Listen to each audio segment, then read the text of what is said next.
베드로전서 1장 13절에서 25절까지 말씀을 함께 읽겠습니다.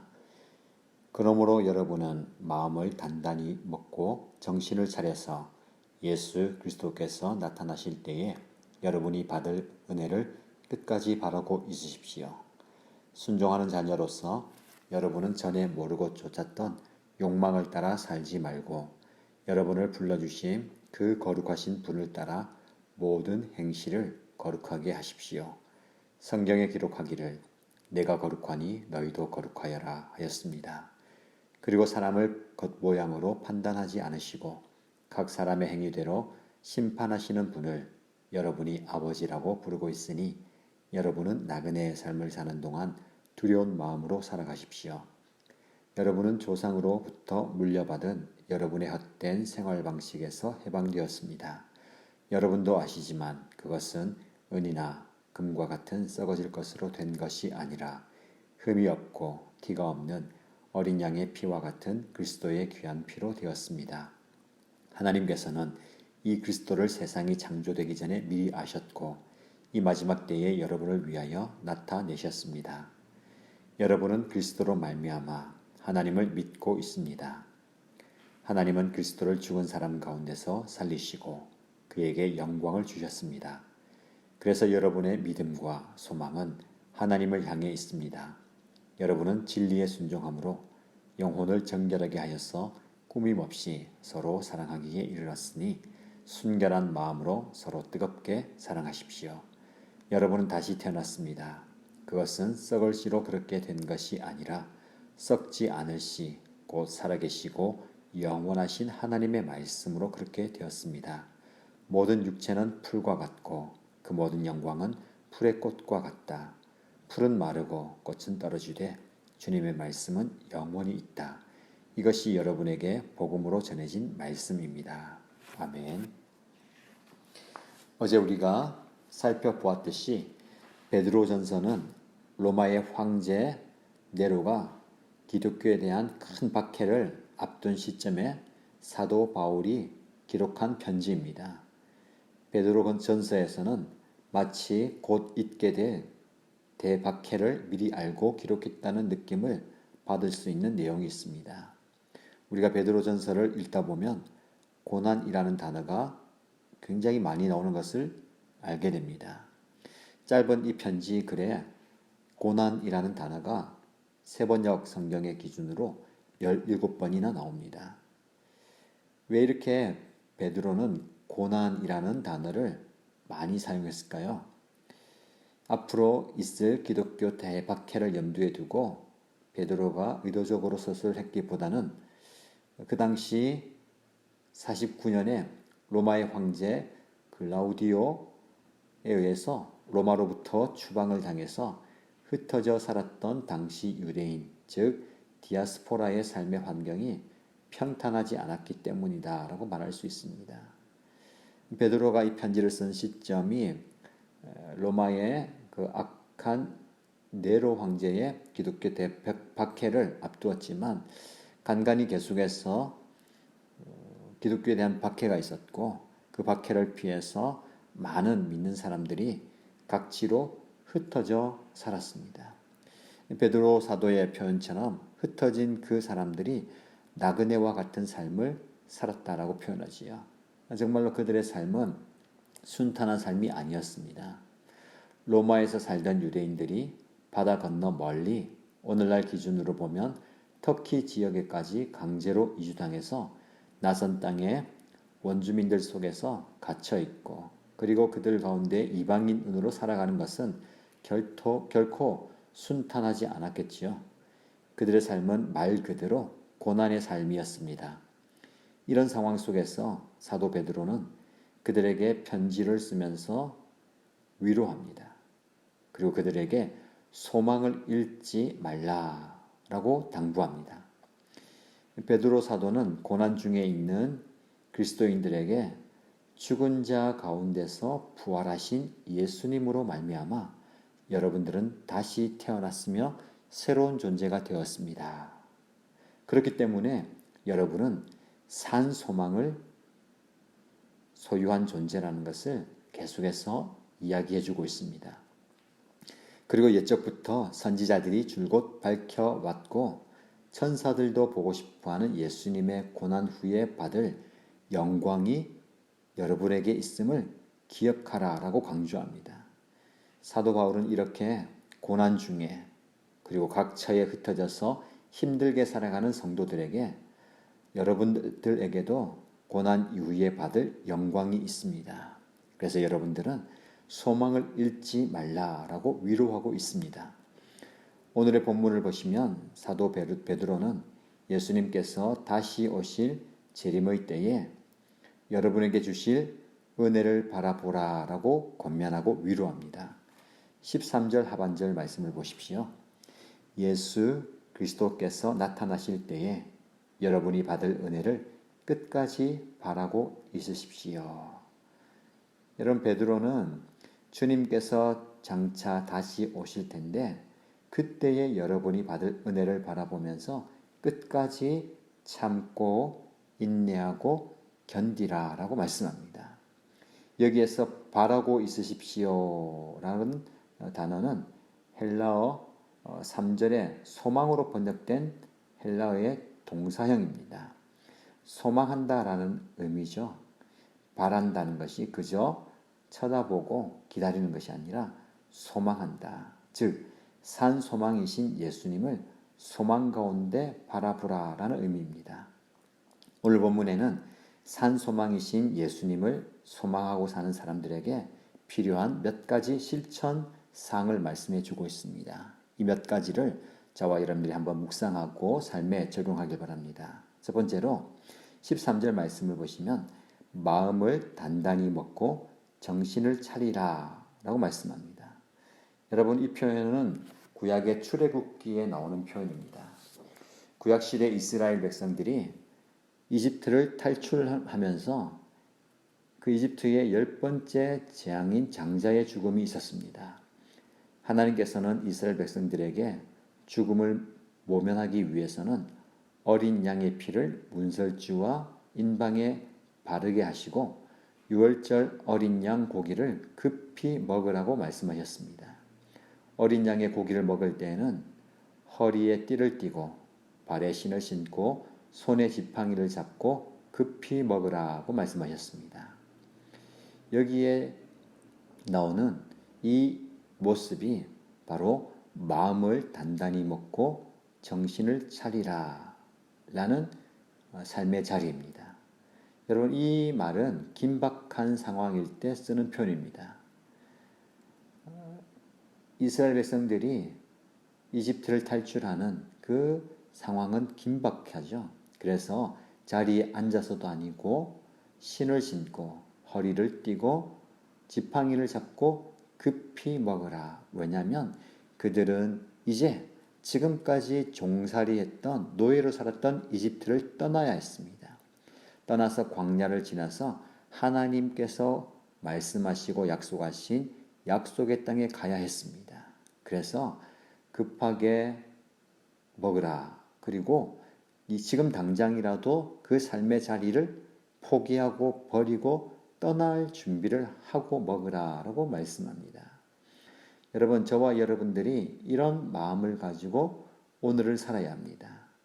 계속해서 베드로 사도는 저와 여러분의 삶이 이 땅에서 뿌리를 내리고 안주하는 삶이 아니라 나그네와 같은 삶이다라고 말씀합니다. 정말 그렇습니다. 이 땅에는 소망이 없습니다. 오히려 이 땅에 마음을 주면 줄수록 우리는 상처를 더 크게 받습니다. 지금과 같은 시대 상황 속에서 저와 여러분은 정말 이 말씀의 표현대로 마음을 단단히 먹고 정신을 차리고 살아야 합니다. 여러분, 이런저런 상황 속에서 힘들어하는 분들 마음을 단단히 먹고 정신을 차려야 합니다. 마음을 단단히 먹는 게 굉장히 중요합니다. 상황과 환경이 우리를 괴롭게 만들고 지치게 만들 수도 있습니다. 그러나 우리는 마음을 단단히 먹고 정신을 차려야 합니다. 우리를 유혹하고 넘어뜨리려 하는 이 세상 속에 우리의 마음을 빼앗기지 않도록 정신을 차려야 하지요. 계속해서 14절 말씀 보시면 전에 모르고 쫓았던 욕망을 따라 살지 말라라고 권면합니다. 너희가 순종하는 자녀처럼 전에 알지 못할 때에 따르던 너희 욕망을 본받지 말라라고 베드로 사도는 권면합니다. 여러분, 저와 여러분들은 전에는 아무것도 몰라서 온갖 욕심을 따라 살아왔습니다. 그러나 예수 그리스도께서 십자가에 죽으시고 우리는 거듭나고 새 사람이 되었고 새 존재가 되었습니다. 그래서 이제는 순종하는 자가 되었죠. 그래서 우리 안에 있는 욕심을 버리고 살라라는 말씀입니다. 여러분, 거듭난 사람은, 하나님의 사람은 욕심을 버리고 사는 사람입니다. 욕심이 마음에 가득한 사람은 성령님이 마음에 있을 자리가 없습니다. 그래서 우리 마음에 있는 그 욕심을 비워야 합니다. 여러분, 더 많이 가지고 싶은 게 저와 여러분의 마음입니다. 그러나 세상의 것을 채우면 채울수록 영적인 것들이 자리할 자리가 없습니다. 그래서 우리는 우리의 마음을 비워야 합니다. 욕심을 버린다는 것은 우리의 마음을 비우는 것을 의미하지요. 우리의 마음을 많이 비우면 비울수록 하나님께서 주시는 좋은 것들을 채워갈 수 있습니다. 세 번째로 15절 말씀 보면 모든 행실에 거룩하게 살라라고 말씀합니다. 여러분, 저와 여러분들은 거룩하게 살 책임이 있습니다. 우리가 왜 거룩해야 할까요? 우리를 부르신 하나님께서 거룩하시기 때문입니다. 그리고 우리가 거룩해야 할 이유는 하나님의 명령이기 때문에 그렇습니다. 16절 말씀입니다. 성경에 기록하기를 내가 거룩하니 너희도 거룩하여라. 여러분, 거룩은 무엇일까요? 세상과의 구별됨입니다. 거룩한 사람이 되기 위해서는 세상과 구별된 삶을 살아야 합니다. 우리의 모든 행실에서 세상이 추구하는 것을 따르지 않는 구별됨이 있을 때에 우리의 삶은 거룩해집니다. 세상 사람들은 자기가 원하는 대로 살아가지요. 그리고 원하는 대로 다 되는 것이 행복이라고 생각합니다. 그러나 저와 여러분 그리스도인은 내가 원하는 대로 내 삶이 되는 것, 그게 행복이고 그게 축복이라고 말하지 않습니다. 여러분, 자기가 원하는 대로, 내가 원하는 대로 다 살면서 어떻게 거룩한 삶을 살 수 있겠습니까? 거룩한 삶은 세상의 가치관, 세상에서 말하는 것과 다르게 사는 것이 거룩입니다. 저와 여러분 좀 다르게 사십시다. 모든 사람들이 이렇게 살아도 우리는 다르게 살아야 되겠습니다. 모든 사람들이 다 그렇게 생각해도 우리는 좀 다르게 생각해야 되겠습니다. 여러분, 마지막으로 22절 말씀 보시면 순결한 마음으로 서로 뜨겁게 사랑하십시오 라고 말씀합니다. 산 소망이신 예수님을 소망하고 사는 사람들은 종말의 때에 유혹과 시험거리가 많은 이 시대에 정신을 차리고 살아갑니다. 이기적인 욕심과 욕망이 가득한 세상에서 개인의 욕망을 따르지 않고 세상과 구별된 거룩한 삶을 살아갑니다. 우리가 이런 삶을 살아야 하는 이유는 세상이 아닌 하나님을 두려워하며 살아야 하기 때문입니다. 그러나 이런 삶을 살아가는 것이 우리의 힘으로 가능하지 않습니다. 오직 흠 없고 점 없는 어린 양 같은 그리스도의 보배로운 피로써 대속함을 받았기 때문에 우리는 이런 삶을 살 수 있습니다. 죽은 자 가운데서 그리스도를 살리시고 영광을 주신 하나님께 우리의 믿음과 소망을 두어야 합니다. 여러분, 우리의 믿음은 하나님께 있습니다. 그리고 우리의 소망 역시 하나님께 있습니다. 이렇게 믿음과 소망을 하나님께 둔 사람은 하나님을 사랑하고 또 사람과 세상을 사랑할 줄 압니다. 지금 우리 주변에 어려움을 당하고 힘들어하는 분들은 우리의 뜨거운 사랑이 필요합니다. 힘들어하는 분들을 보거나 이야기 들으면 참 마음이 안타깝습니다. 제가 직접 어떻게 그 문제를 해결해 줄 수도 없고 실제적인 도움을 주지 못하기 때문에 더 마음이 힘듭니다. 그러나 여러분, 우리가 서로 그분들의 마음을 읽어드리고 공감하고 함께 그분들을 위해서 기도할 때에 우리의 뜨거운 사랑이 기도를 통해서 그분들에게 전달되고 흘러가게 되리라 믿습니다. 그렇게 기도하지만 기도하는 저와 여러분은 사실 아무 힘도 없고 능력이 없습니다. 그러나 우리는 우리를 구원하신 예수 그리스도의 이름과 공로를 힘입어서 하나님 아버지께 간절히 그리고 담대하게 부르짖을 수 있습니다. 나를 억누르는 고통 속에서 나를 위해 십자가에서 온몸을 찢기고 죽기까지 고통당하신 예수님. 그 예수님께서 저와 여러분을 향하신 그 크신 사랑, 그 사랑을 온전히 믿어보시기 바랍니다. 너무나 힘들어 다 포기하고 싶을 때에 예수님을 죽은 자 가운데서 살리시고 영광을 주신 그 아버지 하나님께 여러분의 마음과 여러분의 몸을, 여러분의 모든 것을 던져 의탁해 보시기 바랍니다. 우리의 믿음과 소망은 오로지 하나님 한 분이심을 잊지 마시기 바랍니다. 왜냐하면 세상의 모든 것이 사라질지라도 진리이신 하나님의 말씀은 영원하시기 때문에 그렇습니다. 24절 말씀에 모든 육체는 풀과 같고 그 모든 영광은 풀의 꽃과 같다. 풀은 마르고 꽃은 떨어지되 주님의 말씀은 영원히 있다. 여러분, 사실 우리가 믿고 신뢰하는 모든 것들은 풀과 같습니다. 오늘 말씀처럼 우리의 육체는 풀과 같아요. 그리고 우리가 얻게 된 영광은 풀의 꽃과 같다. 풀은 금방 마르게 됩니다. 꽃도 떨어지죠. 우리의 육체, 우리가 가진 것들은 금방 시들어버리고 사라집니다. 그런데 우리는 그것 때문에 마음 아파하고 그것 때문에 괴로워합니다. 그러나 주님의 말씀은 영원히 있다. 이 말씀을 통해서 힘을 얻으십시오. 우리의 삶은 풀과 같고 풀의 꽃과 같이 사라지지만 우리의 내면, 우리의 영혼은 영원합니다. 그렇기 때문에 잠시 우리가 당하는 이 고난 때문에 우리의 마음과 영혼이 무너지지 않습니다. 오히려 그 고난이 우리를 더 아름답게, 더 귀하게 하나님의 사람으로 만들어갈 줄 믿습니다. 어려움 가운데 있는 여러분, 하나님만 바라보십시오. 하나님이 여러분을 사랑하십니다. 하나님이 여러분을 귀하게 보십니다. 여러분을 결코 홀로 내버려 두지 않으십니다. 하나님은 우리를 들어서 하나님의 영광을 위해 귀하게 사용하실 줄 믿습니다. 그 하나님과 더불어 나를, 내 가족을, 내 이웃을 뜨겁게 사랑하는 저와 여러분 되십시다. 그래서 그런 우리를 통해서 하나님께서 영광 받으시기를 축복합니다. 기도하겠습니다. 하나님 아버지, 어떠한 고난 속에서도 산 소망을 잃지 않도록 우리에게 은혜를 베풀어 주신 것 감사합니다.